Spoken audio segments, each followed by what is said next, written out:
identified by management consultancy Monitor Group.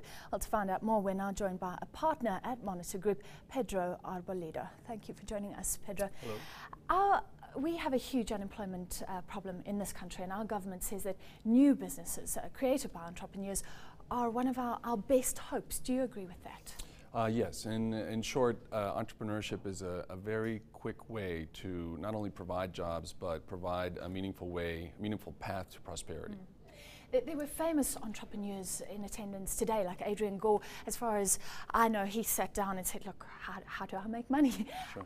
And as I understand it, and correct me if I'm wrong, you've looked at conditions that help encourage or create people like that.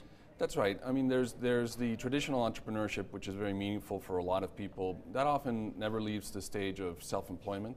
What we looked at today in the session was high-impact entrepreneurs.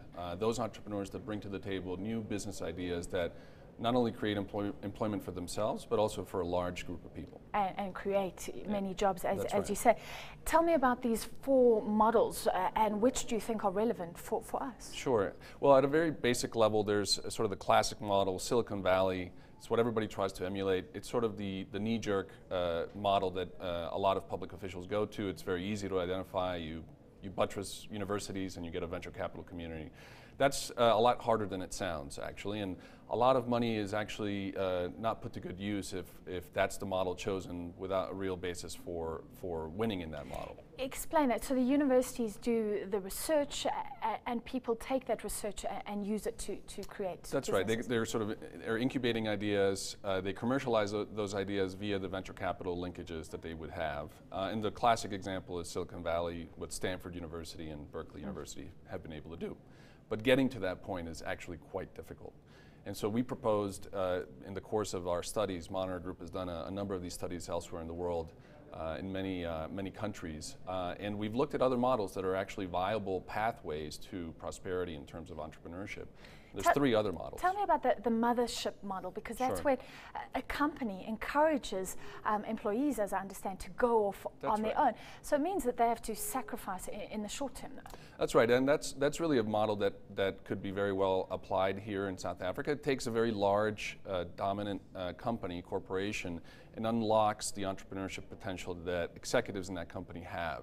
And oftentimes what's missing is the attitude of not only the company to allow for that to happen, to allow its executives to leave and set up their own companies, but also society itself. What are society's attitudes towards failure, towards entrepreneurship as a career choice versus playing it safe and staying in the large company? You do fail. You've spoken about companies and their responsibility. What about government? What is government's role? Yeah, it's a shared responsibility, absolutely. And the government has a lot to say and a lot to do in terms of setting the right conditions for entrepreneurs. A lot of it has to do with intellectual protection. A lot of it has to do with training, the educational aspects that you would want to see entrepreneurs get, not only at the university levels, but at primary and secondary schools. How do children react to entrepreneurship, and what are the programs in place to help them at least learn about it? So right now, very fundamental focus on education. That's right. There's education, and it turns out to be very meaningful. At least that's what the entrepreneurs around the world in the various hotspots that we surveyed tell us. All right. Thank you so much. Interesting research that